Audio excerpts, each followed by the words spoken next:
When I decided to cover a pixel art adventure game, I was expecting something more along the lines of one of the OG Final Fantasies, not Bloodborne. I knew it was going to be in the vein of dark fantasy, but not in the fantasy settings that would give Bram Stoker nightmares. This is Hunt the Night, an incredibly fast-paced adventure game from Spanish studio Moonlight Games and publisher DANGEN Entertainment. The world is dusky and full of horrors, TM, but it's also filled with a cast of well-written characters and an ever-unfolding and engaging lore. It's the kind of game that's going to push your button-smashing reflexes to the limit, as well as how many times you can withstand dying before smashing your keyboard. For the Geekly Grind, I'm the Indie Detective, video contributor for the Grind, and this is Hunt the Night. Step into the dark with me. In just a second. But first, remember that if you need a break from your weekly grind, whether that's through video games, tabletop, comics, anime, or other facets of pop culture, check out thegeeklygrind.com to get your fix. And hey, while you're at it, check us out at Geekly Grind and at Indie Detective on Twitter, and hit the like and sub buttons on YouTube so I can serve you up more indie gaming content. From the moment you enter the world of Hunt the Night, the game wants you to know it's not messing around. Without so much as a welcome to the dark apocalypse, it yeets you into a nest of lurching, tentacled shadow creatures and corpses with demogorgon heads that spit fidget spinners at you. Then you witness the grisly disemboweling of the first few friendly faces you stumbled across, solve a handful of jump puzzles by splattering demon eyeballs with your hand cannon, and face down the most freakishly ferocious Fido you'll ever see. If you're anything like me, this very first dungeon boss will probably kill you. And then kill you again. And for good measure, again. And again, and again, and again, until you decide to turn off the screen recording out of frustration, only to beat it on your very first next try. In Hunt the Night, you play as Vesper Blackbone, a member of the Order of Stalkers whose job it is to hunt and destroy creatures of the night and protect humanity. In the game's lore, day and night are like summer and winter in Game of Thrones. When night falls, it can last for a long time, and the icky, spooky, crawly things come out and turn humanity into people soup. Stalkers are like witchers. They have the power to tap into the power of night to help them kill baddies. In terms of gameplay, this translates into a dark power bar, which works like your stamina or mana, draining as you use powers and then refilling. It would be a major spoiler to say why, but it should suffice to say that Vesper, as the player character, is specifically well attuned to using dark power, and that affects her place in the greater story. Making this whole situation even harder for Vesper, and this is only like a surface level spoiler, is that her father was supposed to be helping to stop the upcoming night, but messed up, and now nighttime is even worse, and everybody blames him for what is essentially an extinction level event. Or, more accurately, they would blame him, but he disappeared, so now everybody's angst lands squarely on you. Happy joy, it's your job to save the world and atone for your father's sins, but everyone is still gonna hate you for it. On a world-building side note, since the Stalkers have a crow/raven aesthetic built into their lore, I love that their units are called a murder. Perfectly perfect that the ostensibly good guys in such a grim setting are part of a murder unit. The main gameplay loop in Hunt the Night is going to be very familiar to anyone who's ever played an action game that's divided into zones and dungeons. Think Legend of Zelda Link's Awakening or any of the BioShock games, or even something like Dead Space. Talking to characters, discovering bits of lore and context clues guide you to a specific zone. You then fight through a ton of mobs, solve puzzles, get smacked around by a couple badass bosses with attacks and arenas that correspond to the dungeon aesthetic, maybe collect some new weapons or powers, and then get pointed to the next zone. I'm obviously way oversimplifying things here, but that's just for the sake of setting expectations. Hunt the Night is not your bog standard adventure. Both the writing and environmental storytelling are very good. The world in which Moonlight Games wrapped this reflex-straining hack-and-slash fest in, and the conflict and characters that accompany it, grant the gameplay an ever-present atmosphere of horror, despair, disgust, rage, and moral ambiguity. Oh yeah, that sounds like it'll play well with the Nintendo Switch crowd. Really though, I mean this is a genuine compliment, since the art, sound, and environment stick the landing on conveying dark fantasy as an emotional state. When you slash and smash waves of crawling shadow and ichor, you unfold a story of human struggle against impossible odds, of betrayal, losing hope, gaining it again, and probably the most human bit of all, being sure everything will turn out alright despite mounting evidence to the contrary. It really is a huge part of what makes the game enjoyable. The writing is compelling and emotionally charged, so be sure to keep an eye out for the glowing feathers. They serve as the journal entries of the game. They're the last thoughts of your fellow stalkers before they died. Oh, and if you really need a break from the emotional trauma, there is exactly one room in the game which has a rose garden, kids playing tag, and a dog you can pet.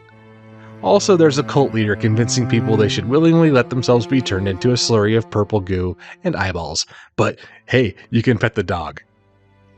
Don't get me wrong, this isn't a character-driven JRPG, primarily driven by dialogue. This is a combat game with good writing, not a tearjerker with combat mechanics. It's closer to Hades than This War of Mine, or let me scroll through 600 games in my Steam library, like Spiritfarer. There are not a lot of games that slap combat on as an afterthought. No, this game is all about combat. In order to succeed, you need to learn how to perfectly handle each type of baddie, and there are lots of them. And then learn how to engage several different ones at the same time, prioritizing kills, switching strategies, and then applying all those skills to a boss fight. Again, this should sound familiar to most gamers who have played an action-adventure title in their day, but Hunt the Night is the kind of game that's going to throw curveballs at you by taking a sweet little demonic pixel art game and incorporating elements from the most patient-straining, keyboard-ruining, psyche-destroying game genre of all, the Soulsborne games. Now, I think anyone would agree that putting a hard boss at the end of a dungeon sequence isn't anything new or unique, and it certainly isn't a feature unique to the relatively recent Soulsborne genre. In a lot of ways, the gameplay in Hunt the Night will feel familiar, if not immediately comfortable, to anyone who has played an ability-based action-adventure title like Bastion, or Hades again, or Cult of the Lamb. What does make the combat more akin to a Souls game is how utterly unforgiving it is. Even with a buffed health bar, basic enemies are more than capable of catching you, getting sloppy, and ruining your hunt by depleting your health potions, or I guess in this case health roses, before you hit a particularly tricky spot. Bosses will kill you in 2 or 3 screw-ups, and it takes practice to even time healing correctly so your heal animation doesn't get interrupted. The pace of combat is frenetic. There isn't really any block, knockback, or interrupt to your attacks, so you rely on timed dodges to avoid damage, needing to track the audio and visual cues of enemies winding up attacks for a half second so you can land a hit before getting out of reach just in the nick of time. One element that I found really interesting, completely novel even, is the combination of melee and ranged attacks that you always have access to. In this system, your firearm, which is pretty powerful, burns charges every time you shoot, and it regains charges every 3 melee hits you land. There are some enemies who are better to attack at range, or may even be placed out of reach by level design, so you have to do some level of tactical thinking while frantically swinging and dodging for your life, just in order to get enough bullets to attack those out of reach enemies. Oh, and of course, it has the most critical element of Souls-like combat, a bold, glaring, "Hunt failed" screen every time you die. Is it as punchy as "you died"? Maybe not, but if you grew up being told that anything short of a 4.0 GPA and a doctoral degree was unacceptable, then being repeatedly called a failure is a whole different level of devastating. One Souls element that I think was purposefully passed on is the persistence of in-game currency, which is called Noctilium. If you're not a good gamer, I'm definitely not, then for context, in Souls-like games, you typically drop most or all of your in-game currency when you die, so you have to backtrack to your previous location to reclaim your lost loot. In Hunt the Night, I would typically get so immersed in my hours-long hunts and dungeon runs that I would completely lose track of how much Noctilium I had on hand. The vendors are all in a central safe zone, so going shopping kind of breaks you out of your adrenaline-fueled murder trance. However, Hunt the Night does fully adopt one crucial Soulsborne element, and that's the bonfire-style save system. Every time you return to a crow statue, which is the save point in this game, it refills all of your health, bullets, and consumables, but it also respawns all of the enemies in the area, so no save scumming in this game. If you couldn't get past the basic mobs, you either need to get better at fighting them or come back once you've upgraded a bit. I really like this picking and choosing of elements from different adventurous subgenres. Nobody likes a pedantic genre purist, and in this day and age, there are so many tried and tested game mechanics that developers can reference, there's no need to reinvent the wheel, when you can instead focus on assembling those elements into an experience that balances challenge with accessibility and familiarity with novelty. The devs at Moonlight did a great job of incorporating familiar concepts from different genres, with dungeon puzzles like Link's Awakening, Hades-style combat and exploration from a JRPG. That would be really unjust of me if I heaped all the praise on the devs that coded the combat and wrote the lore without mentioning anything about the art team, especially because I'm going to throw some shade at them in a minute. Combat in games doesn't get its excitement just from being fast, it also has to sound and feel impactful. First heap of props goes to the adaptive music system. Literally every fight is accompanied by a dramatic orchestral theme written in collaboration with Hiroki Kikuta. Every song hits just right, but you'll probably notice some places where it unexpectedly cuts out or does a hard cut to another track. Second heap of props goes to the collaboration between the art and combat teams, which developed a pretty astounding variety of mobs, attack animations, upgrades and weapons for Vesper, unique boss fights and combat mechanics. I'm not talking several baddies with different skins who use similar attacks like Wolf, Big Wolf, Arctic Wolf, and Dire Wolf. No, completely unique in function and appearance. By the time I got to maybe my 4th dungeon, I faced enough different baddies that I was struggling to counter the attack patterns of some simply because my brain was overworked. That's cool. I can count on one hand the number of games with that kind of enemy variety, and they're all from the last 5 years. I haven't even talked about the heaps of weapons that Vesper can find, each with their own unique animations, or even the Plague and Poison Grenades, Hemokinesis abilities, that's the lifesteal, or the crit mechanics. This game just goes really deep, and I don't have time to cover it all. Having gone on at length about game mechanics, combat, story, background lore, and everything else I could think to shoehorn in, I do want to cover some gripes that I have about Hunt the Night. Firstly, there are some nits to pick regarding the gameplay mechanics. Some of the dungeons are pretty heckin' big, and will have objectives spread out across the entire map, not to mention collectibles, secret doors, chests, and transition zones. I would have given any amount of Noctilium for a level map, or some way of marking where I had been. Games like this lean into frustrating encounters. I mean, I learned to expect hair-pullingly agonizing deaths when the boss has like 15% health left and I just couldn't pull off that last heal fast enough, but unlike beating a stubborn boss, there is no catharsis to realizing you spent 10 minutes wandering in a loop because the path to the next door looked like an inaccessible cliff. That alone made me quit the game more than once. I get it, a map would have been like a whole new mechanic to design, would have taken a lot of man hours, but it would not have been that difficult to implement something like persistent torches that you could toggle on and off to track your progress through different rooms.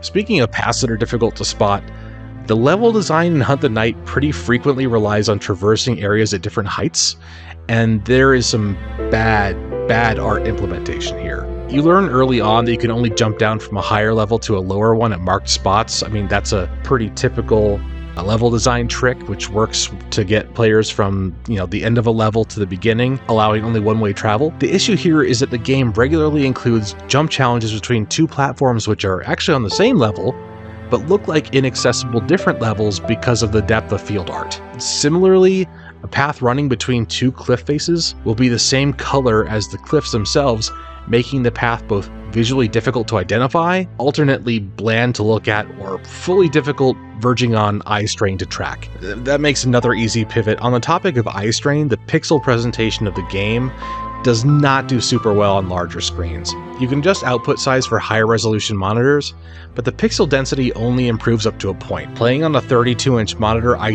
just could not proceed in full screen mode. Windowed is fine, I guess, but ugh. Who wants to play in windowed mode? Honestly, my best results were on a laptop, but your experience may vary, and it's totally subjective. My only other gripe is maybe a minor one, and could possibly be entirely my failing and not the fault of the game, but I feel like there are some major hitbox issues. A game that requires split-second timing for attacks, dodges, and special abilities needs to pay special attention to the relative position of the player and the enemies. More than a few times, I found myself anticipating the location of a fireball or a flailing blade and was sure I was clear of its path, but then had to stuff a healing flower in my face because I was suddenly on fire and my screen was turning bloody. To recount a specific instance that really sticks in my mind, I got screwed by the fireballs shot by the boss in the Bowels of the Earth dungeon. These little fire pills spin around, and I'm positive they hit you even when your model and the projectile don't intersect. Or I totally freaking suck at this game. I'm bad at combat games, I get it. I already feel bad, your boss just killed me 20 times, I couldn't even scream because I have a toddler sleeping right above me, and I didn't find out that there's a fireproof outfit until after I struggle bust my way past this. Don't rub salt in my emotional wound by barbecuing me with dubious arcade effects, I beg you. To wrap up this review into a neat little package, let me hit on some major TLDR points again. Number 1, Hunt the Night has great combat. By design, it is punishing and frustrating at times. It hurts you for making mistakes, and it rewards practice. There's a great variety in the types of enemies, their attacks, and the types of hurt you can dish out on them. Number 2, the lore you learn through journals and environmental storytelling elements is compelling and unique. Same with the story behind Vesper, your character. Her origin impacts the way people react to her and makes her a relatable character, even in a world devoid of empathy. The world building is next level with deep history, surreal landscapes, and haunting, grim corruption all around you. Number 3, from music to animations, Hunt the Night is darkly beautiful. From gothic cathedral spires to boiling swamps, enemies who spit fidget spinners at you to those who just straight up puree your buddies, and music suited to each encounter, it's always a treat for the eyes and ears, even when you're trying to tear those bits off you in frustration. Lastly, number 4, the game is not without its flaws, even some so deeply frustrating that it challenged my desire to play. Getting lost and vague hitboxes were the 2 most major issues I dealt with, but ultimately I was able to play through these issues and get back to enjoying the slaughter. We wrap up the end of every Indie Detective video with recommendations of other games to check out in the indie gaming space, and today we have some seriously great selections for you if you enjoy games like Hunt the Night. If the thing that drew you to Hunt the Night is dark, creepy aesthetics, but your style of gameplay is more focused on puzzles and character development than cutting an Icarus swathe through hordes of monsters, I've got to get you to play Unavowed. David Gilbert and Wadjedi Games are masters of storytelling, and Unavowed, undeniably one of their best. Secret arcane societies, an unnamed evil on the horizon, and even a healthy dose of psychological and body horror make this a must-play for you twisted gamers, and the art and voice acting are nothing to sneeze at either. Let's get even more esoteric with our dark fiction, shall we? How about an unspoken evil card game? If you know the names Alexis Kennedy or Lottie Bevan, you've probably heard of Sunless Skies or Fallen London, both of which deal with the terror lying in the unknown.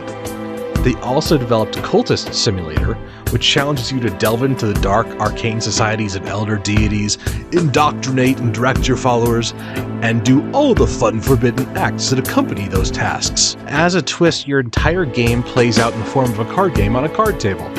Basically, this is like a 3+ game recommendation in one.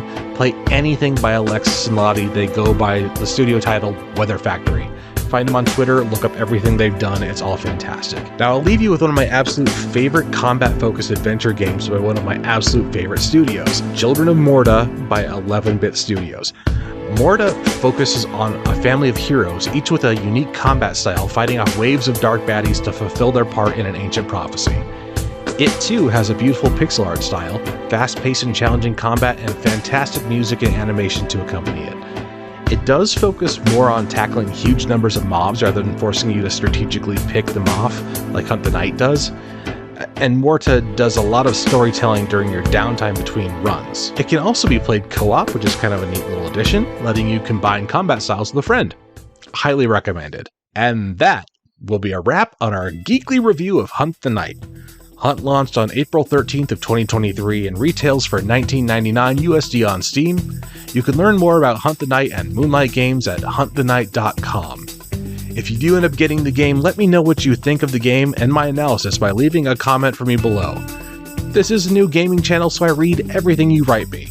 For the Geekly Grind, I've been the Indie Detective. For more articles and videos about video games, board games, comics, anime, and everything else to help you escape your weekly grind, check out thegeeklygrind.com or on Twitter at thegeeklygrind.